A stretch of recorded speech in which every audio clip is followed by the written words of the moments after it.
नमस्कार, जय हिंद, वंदे मातरम। मेरा नाम शुभम चौहान और आप देख रहे हैं अपना और हमारा चैनल गली मोहल्ला। खानपुर के विधायक हमारे साथ हैं और कुछ मुद्दों को लेकर कुछ सवाल ऐसे हैं जो आज हम इनसे चर्चा करेंगे। इनका कीमती समय लेंगे और कुछ जनता के सवाल हैं, इनसे जानने की कोशिश करेंगे। विधायक साहब, सबसे पहले तो आपका स्वागत है। धन्यवाद। विधायक जी, अब तक आपने कितनी शादी करा चुके हैं और उन शादियों में कितना खर्च आया है? देखिए, शादी लगभग 15 के करीब हो चुकी हैं और खर्चा तो कोई मुझे ऐसा सार्वजनिक करने की ज़रूरत नहीं है। जो खर्चा आया है वो खर्च हो गया है, तो उसके बारे में कोई बताने वाला। 15 शादियों में क्या खर्च होता होगा इसका अनुमान सबको है। उसमें सर्वधर्म की शादियाँ थी या विशेष धर्म की शादी थी? नहीं, सर्वधर्म की शादियाँ थी और ये पहली बार ऐसा हुआ कि एक ही छत के नीचे हिंदू और मुस्लिम कन्याओं की शादी, एक तरफ मुफ्ती रियासत साहब पढ़वा रहे थे और दूसरी तरफ हमारे ब्राह्मण जो थे वो पढ़वा रहे थे।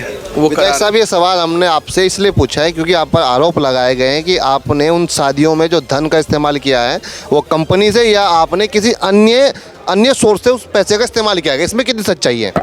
देखिए, ऐसा है, हाथ कंगन को आरसी क्या, पढ़े लिखे को फारसी क्या। आप ये आरोप लगाने वाले अगर ये साबित कर दें कि किसी ने 1 रुपया भी मुझे किसी फैक्ट्री वाले ने, किसी गन्ना मिल वाले ने, किसी ठेकेदार ने दिया है तो मैं इस्तीफ़ा दे दूंगा। आपके इस मंच के माध्यम से कह रहा हूँ। यानी जो आप पर आरोप लगाए जा रहे हैं वो सिर्फ राजनीति से प्रेरित है और कुछ नहीं है? ये तो आप खुद अंदाज़ा लगा सकते हैं कि ये पीड़ा है, ये राजनीति नहीं है। अगर कोई व्यक्ति अच्छे कामों की आलोचना इस तरीके से करे कि ये पैसा यहाँ से आया, वहाँ से आया, वो पैसा कहीं से भी आया लेकिन उस पैसे से अच्छा काम हुआ।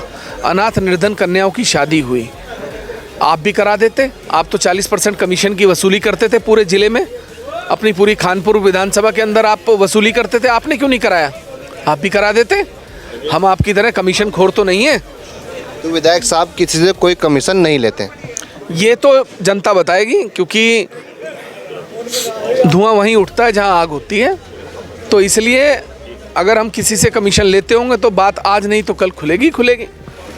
कभी ना कभी जनता को मालूम हो ही जाएगा। विधायक साहब, एक सवाल और जानना चाहते हैं। क्षेत्र में फ़िलहाल नशे को लेकर हमने कई लोगों से बात की है और नशा इस कदर फैल चुका है कि हर ऐसे कोई गली या ऐसा कोई मोहल्ला नहीं जहाँ पर नशा ना बिक रहा हो। इसको लेकर आपके मन में कोई इस तरह के? देखिए, इसके संबंध में मैंने एसएसपी से भी बात की थी और उन लोगों ने जो है एसपी स्तर के अधिकारी और सब लोगों ने जागरूकता अभियान भी चलाया है। जोरासी जबरदस्तपुर की तरफ भी गए थे और इसके अलावा पूरे क्षेत्र में पुलिस सक्रिय है।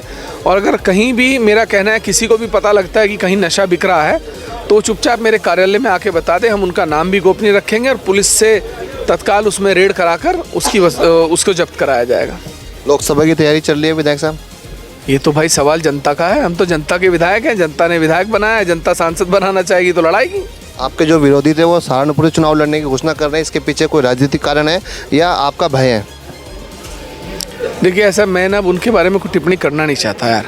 मैं तंग आ चुका हूँ क्योंकि एक जो है इंदौरी साहब ने एक शेर कहा था कि दुश्मन जो है ना वो ख़ानदानी होना चाहिए। जिस व्यक्ति की भाषा का कोई स्तर नहीं है, जिस व्यक्ति को ये नहीं पता कि मुझे सार्वजनिक मंचों पर किन शब्दों का चयन करना चाहिए। विरोध हम भी करते हैं, विरोध और लोग भी करते हैं, लेकिन विरोध करते वक्त आप किसी को कुत्ता, हरामखोर, हरामजादा, जेल यात्री, इन शब्दों का इस्तेमाल नहीं करते। आपका स्तर गिरता है, अपना राजनीतिक स्तर। देखिए, उन्हें शायद इस बात का गुमान है और इस बात की गलतफहमी उनकी गई नहीं है कि उनका राजनीतिक स्तर खत्म हो चुका है, उनकी राजनीतिक करियर खत्म हो चुका है। आप आने वाले समय में देख लीजिएगा, वो शून्य हो जाएंगे। सर, टोडा और भंगेड़ी के रास्ते को लेकर कोई अभी तक आपने योजना बनाई है? वो बड़ा मुद्दा चुनाव के समय उछला था और उस समय जनता ने आपको भरपूर मतदान भी दिया था। बिल्कुल बनाई हुई है, लगातार संपर्क में। हाई लेवल की चीफ सेक्रेटरी द्वारा बैठक भी ली गई है और हमने उनसे कहा था कि अगर ये नहीं हो पाएगा और कोई इसमें कार्रवाई नहीं करेगा तो फिर हम दोनों तरफ से रास्ते बंद करके हम भी बैठ जाएंगे और जनता को लेके बैठेंगे। आपको हमें जेल भेजना है, भेज दीजिएगा। तो विधायक उमेश कुमार जी का कार्यक्रम हुआ था और कुछ लोग हमारे साथ हैं, इनसे भी जानने की कोशिश करते हैं कि क्या कार्यक्रम था, क्यों हुआ था। तो देवेंद्र राणा जी, हमारे देवेंद्र राणा जी, आज जो कार्यक्रम हुआ इसकी मुख्य भूमिका क्या थी और कार्यक्रम क्यों रखा गया? देखिए, आज जो कार्यक्रम, ऐसा कोई एजेंडा तो था नहीं, किसी भी उसके कोई ऐसा विषय नहीं था। आज विधायक जी सभी लोगों से, अपने कार्यकर्ताओं से, जितने भी कोर टीम है विधायक जी की, उन सबसे मिलना चाह रहे थे और बैठ करके सबसे आपस में बातचीत की है। यानी कि कार्यकर्ता सम्मेलन था, ये कह सकते हैं। कार्यकर्ता सम्मेलन था और सभी कार्यकर्ताओं को विधायक जी ने हमें आदेश दिया कि भाई आज जो है आपके यहाँ पर एक वो होगी कमेटी, यानी कि सभी की कोर ग्रुप की जितनी भी कार्यकर्ता सब आएंगे और उनका मान सम्मान। मैंने कहा जी उनके आयोजन में हम एक भोज का आयोजन कर देते हैं।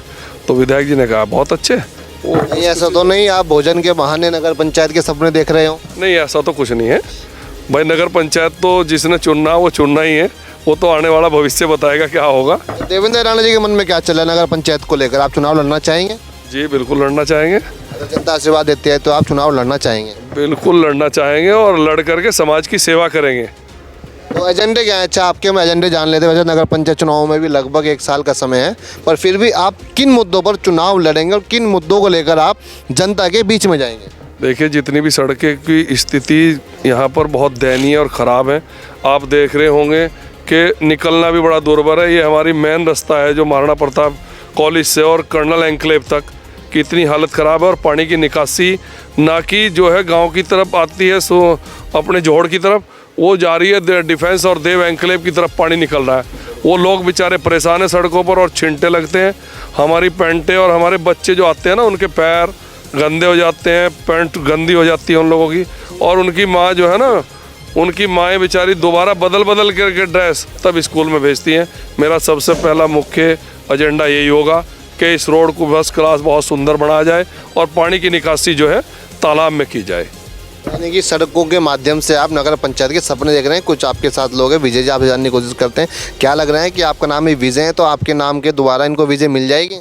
बिल्कुल बिल्कुल मिलेगी। 100% विजय होंगे। और हमारे पहले चेयरमैन देवेंद्र राणा जी बनेंगे ढंढेरे के और पूरा विकास करवाएंगे।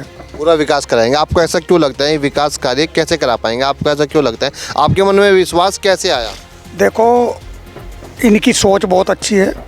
ये बहुत दयालु किस्म के और कर्मठ आदमी हैं, मेहनती आदमी हैं, ईमानदार आदमी। और जो ईमानदार आदमी होता है वही क्षेत्र में विकास का कार्य कर सकता है।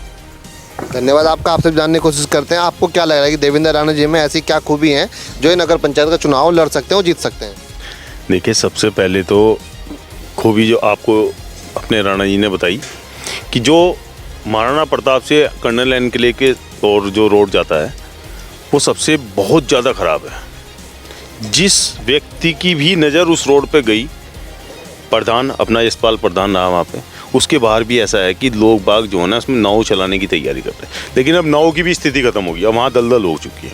अभी परसों जो है मैं उधर से निकल रहा था, तो परसों जो एक गाड़ी हरियाणा नंबर की थी और वो उसमें जो है ना नीचे धंस गई।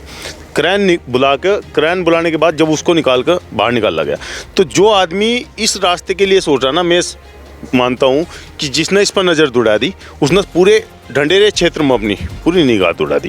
क्योंकि फिलहाल ढंढेरे का मेन रास्ता ही ख़राब है। बाकी कॉलोनी के रास्ते तो ऐसा है कि कुछ बनने हैं कुछ नहीं बनने हैं, वो तो हो जाएंगे, लेकिन मेन रास्ता ऐसा है कि लोग बाग पैदल भी नहीं निकल सकते। प्रत्याशी चुनावी मैदान में और भी उतरेंगे, तो आप देवेंद्र राणा में ऐसी क्या खूबी मान रहे हैं कि उनसे बेहतर देवेंद्र राणा होंगे आपके अनुसार?